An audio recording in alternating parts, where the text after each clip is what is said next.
오늘 본문 14절에 보면 나오미의 두 며느리가 나옵니다. 나오미의 두 며느리가 중요한 선택의 기로에 놓여 있음을 알 수 있습니다. 이 선택으로 말미암아 똑같은 모압 사람이었던 이 두 며느리의 인생이 완전히 달라집니다. 한 명은 하나님으로부터 제외된 인생이 되고 또 한 명은 하나님께 크게 쓰임 받는 인생이 됩니다. 심지어 예수님의 족보에 올라가기까지 하는 실로 엄청난 영광을 얻기까지 됩니다. 그래서 오늘은 룻의 신앙을 통해 과연 어떤 사람이 하나님께 쓰임받게 되는가에 대해서 함께 말씀을 나누고자 합니다. 그리하여 룻과 같이 하나님 나라에 영광스럽게 쓰임받는 모든 분들 다 되시기를 간절히 소망합니다. 그렇다면 룻이 하나님 나라에 쓰임받게 된 이유는 무엇입니까? 가장 중요한 이유가 있다면 그것은 하나님을 선택했다라고 하는 데 있습니다. 말하기를 어머니의 하나님이 나의 하나님이 되고 라고 고백합니다. 어느 날 나오미가 며느리들과 함께 베들레헴으로 가다가 며느리인 오르바와 룻에게 말합니다. 내 딸들아 돌아가라. 내 딸들아 돌아가라. 두 번씩이나 간곡하게 말합니다. 이제 오르바와 룻은 중요한 선택의 기로에 놓여 있게 되었습니다. 그때에 오르바는 모압을 선택합니다. 내 동서는 그의 백성과 그의 신들에게로 돌아가나니 라고 말한 것처럼 오르바는 모압 땅 자기의 고향으로 돌아갑니다. 그러나 룻은 베들레헴을 선택합니다. 이 두 여인의 선택의 결과로 인해 하늘과 땅 차이가 벌어졌습니다. 지금의 선택이 어떤 사람은 하나님의 백성으로, 어떤 사람은 하나님의 저주받은 백성으로 만들었습니다. 선택이 이렇게 중요하다는 뜻입니다. 그러므로 하나님을 선택하시는 모든 분들 되시길 간절히 소망합니다. 이처럼 오르바와 룻의 인생이 180도 다르게 된 이유가 있다면 그것은 선택의 차이입니다. 오르바가 모압을 선택한 데에는 익숙하고 친숙하고 고향이었기 때문일 것입니다. 가족이 가까이 있는 곳이기 때문일 것입니다. 알지도 못하는 베들레헴의 땅에 가는 것에 대한 두려움도 있었을 것입니다. 남편도 죽은 마당에 이제 자신 앞에 찾아온 이 불행한 인생이 계속되지는 않을까 하는 염려와 걱정도 생겼을 것입니다. 그 때문에 오르바는 모압의 신을 선택합니다. 하나님이 저주하시는 우상 그 모압의 신 그모스를 선택합니다. 그 때문에 그모스를 선택한 결과로 저주를 받으며 지옥에 들어가는 인생이 되어버리고 맙니다. 심지어 오르바는 그것이 저주의 길인 줄도 모르고 익숙했던 과거의 신 그모스를 선택하게 된 것입니다. 그러나 룻은 하나님을 선택합니다. 어머니의 하나님이 나의 하나님이 되고 라고 고백할 만큼 룻은 시어머니의 나라 베들레헴과 이스라엘을 선택했습니다. 시어머니의 하나님을 나의 하나님으로 선택한 까닭에 그는 천국 백성이 되었고 예수 그리스도의 조상이 되기까지 합니다. 반면 모압을 선택한 오르바는 지옥 백성이 되었으나 이스라엘 곧 베들레헴을 선택한 룻은 천국 백성이 되었습니다. 하나님 나라에 영광스럽게 쓰임받는 하나님의 백성이 된 것입니다. 룻이 선택한 이스라엘의 신, 그분이 바로 하나님이시기 때문입니다. 즉 하나님을 선택한 결과 룻은 영광스러운 축복의 인생이 되었고 행복한 삶이 되었으며 영생이 되었다는 뜻입니다. 1922년 어느 날 천재 과학자였던 알베르트 아인슈타인이 일본 도쿄를 방문한 적이 있었습니다. 마침 그때에 호텔에 전보를 전하러 온 배달원에게 줄 팁을 미처 준비하지 못한 아인슈타인은 그 배달원에게 저게 보여진 대로 메모장에 글을 하나 써줍니다.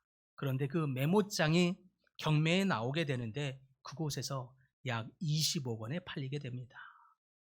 이스라엘의 예루살렘에 있었던 위너스 경매장에서 팔린 아인슈타인의 행복 이론 메모 2장이 하나는 17억 6천만 원, 또 다른 하나는 2억 7천만 원에 팔렸습니다. 지금으로 따지면 합쳐서 100억 원이 훨씬 넘는 가치입니다. 팁 대신 전해준 그 배달원에게 건넨 이 메모장에는 심지어 그가 읽지도 알지도 못하는 독일어로 쓰여져 있습니다. En Ruhigenes and Bescheidenheit Leben bringt mir Glück als das Streben nach Erfolg, verbunden mit ständiger Unruhe 라고 하는 이 말은 고요하고 겸손한 삶이 끊임없는 불안에 묶인 성공을 추구하는 삶보다 더 행복하다라고 하는 뜻입니다. 또 다른 짧은 메모장에는 뜻이 있는 곳에 길이 있다라고 하는 내용이었습니다. 물론 아인슈타인이 써준 이 메모였기에 그 가치가 훨씬 더했던 것도 사실입니다. 그러나 이 메모장에 쓰여진 내용을 보면 아인슈타인도 평범한 보통의 일상인 고요하고 겸손한 삶을 추구하느냐, 아니면 끊임없는 불안이 함께하지만 성공을 추구하느냐의 이 기로에 서서 어떤 길을 선택할 것이냐 씨름했던 흔적을 볼 수 있습니다. 그 선택이 행복의 질을 결정하기 때문입니다. 하나님을 선택한 여러분의 인생이야말로 무엇과도 비교할 수 없는 참 행복한 인생이 되는 줄 믿으시기 바랍니다. 둘째로, 룻이 하나님께 쓰임받는 인생이 된 데는 그것은 하나님의 뜻을 따랐다는 데 있습니다. 룻이 고백하기를 어머니께서 가시는 곳에 나도 가고라고 고백합니다. 즉 하나님의 뜻이 있는 곳에 나도 순종하며 가겠습니다 라는 의미입니다. 룻을 향한 하나님의 뜻은 어머니를 따라가는 것입니다. 베들레헴으로 가는 것이 하나님의 뜻이었습니다. 이처럼 믿음은 하나님의 뜻을 따라가는 것입니다. 믿음의 사람은 하나님의 뜻에 순종하는 사람입니다. 이와 같이 룻은 하나님의 뜻, 하나님의 말씀에 순종하며 따랐던 사람입니다. 아브라함에게도 하나님의 말씀하신 그 하나님의 뜻이 있었습니다. 우르라고 하는 지역은 태양이 아닌 달신인 난나르라고 하는 그것을 섬기는 유명한 우상의 성소가 있는 지역입니다.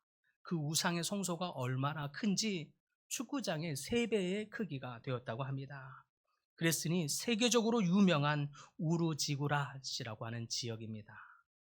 사실 아브라함도 원래 하나님을 알기 전에는 우상을 섬겼던, 갈대아 우르에서 우상을 섬겼던, 그 우상 난나르라고 하는 달신을 섬겼던 사람입니다.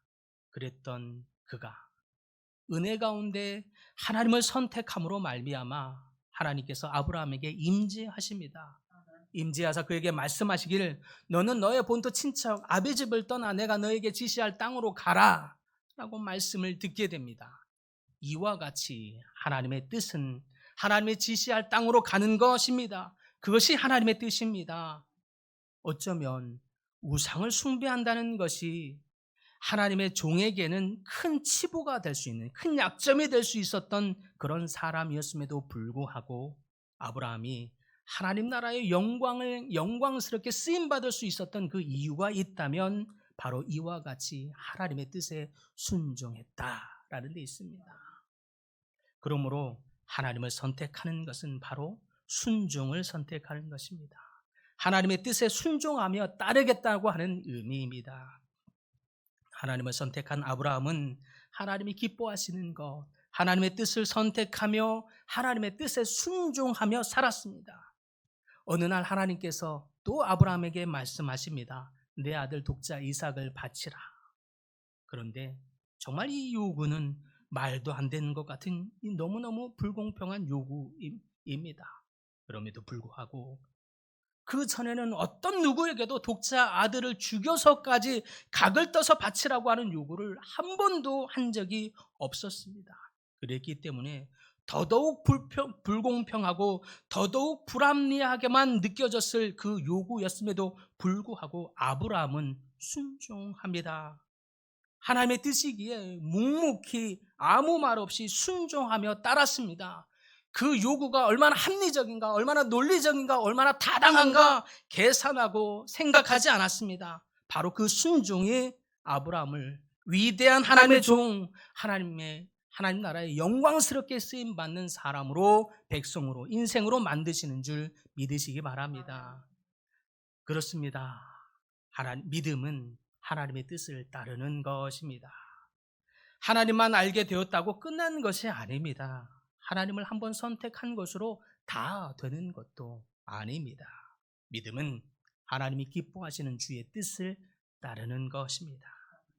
하나님께 영광스럽게 쓰임받았던 모든 선진들을 다 보면 날마다 매일의 삶의 현장에서 하나님의 뜻을 선택하며 하나님의 뜻을 따랐더라 라고 하는 것을 볼 수 있습니다.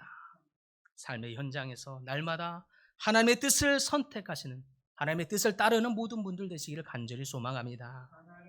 하나님의 뜻을 깨달아 그 뜻에 순복하시는 여러분들 되시기를 축복합니다. 그러기 위해서라도 매 순간 질문하며 또 기도하셔야 합니다. 주님, 주의 뜻을 보여주시옵소서. 주의 뜻을 깨닫게 하여 주시옵소서. 기도하면서 질문해야 합니다. 예수님이라면 어떻게 하실까? 때로는 고민하면서 주여, 주의 뜻을 나타내 보여주시옵소서. 때로는 이 질문에 아무 대답이 없을지라도 내 소용, 내 욕망, 내 뜻이 다 비워지고 또 비워질 때까지 물으며 하나님의 뜻을 알 때까지 기도해야 하는 것입니다. 그 뜻을 기다려야 하는 것입니다. 주의 뜻을 깨닫고 그 뜻에 순종할 때에 하나님 나라에 비로소 영광스럽게 쓰임받는 모든 백성이 될 것입니다. 이때 하나님의 뜻에 온전히 순종하기 위해서라도 선행되어야 할 것이 있습니다. 바로 내려놓음입니다. 권리 포기라고 하는 것입니다. 하나님보다 높아진 것, 하나님보다 우선된 것, 하나님보다도 앞선 것, 이런 것들을 포기한다는 뜻입니다. 권리를 포기하지 않으면 어머니를 따라 베들레헴으로 갈 수도 없었기 때문입니다. 그러면 룻은 무엇을 내려놓았습니까? 무엇을 포기하면서 베들레헴으로 가게 된 것입니까? 룻은 모압 땅 조국에서 살 수 있는 권리를 내려놓았습니다. 친숙한 고향을 떠났습니다. 편한 친구들을 떠났으며 영원한 내 편이라고 할 수 있는 가족과 가까이 지낼 수 있는 그 권리도 내려놓았습니다. 그리고 익숙했던, 그렇게 믿어왔던 모압의 신 그모스도 버렸습니다. 이처럼 내려놓고 포기하며 버리지 아니하면 하나님의 뜻을 선택하고 따를 수 없기 때문입니다. 내려놓지 않으면 하나님의 뜻을 따르며 순종할 수도 없기 때문입니다. 반면 오르반은 모국도, 고향도, 자기 백성도, 가족도, 모압의 신 그모스도, 미래에 대한 두려움도, 염려도, 그 어느 것 하나도 내려놓지 못했습니다. 남편이 죽고 내 인생에 찾아온 것 같은 깊은 두려움이 있었을 것입니다. 먹구름같이 모였을 것입니다. 그랬기에 더더욱 두려워하며 더더욱 하나님의 뜻을 따를 수도 없었던 것입니다. 내 인생에 대한 염려와 걱정이 나를 삼킬 듯이 찾아왔기에 더더욱 시어머니를 따르지도 못하고 하나님의 뜻을 따르지도 않았던 것입니다. 예수님께서 고기 잡는 베드로와 안드레를 부르셨을 때도 마찬가지입니다. 베드로와 안드레도 하나님의 뜻을 따르기 위해 내려놓아야 하는 것이 있었습니다.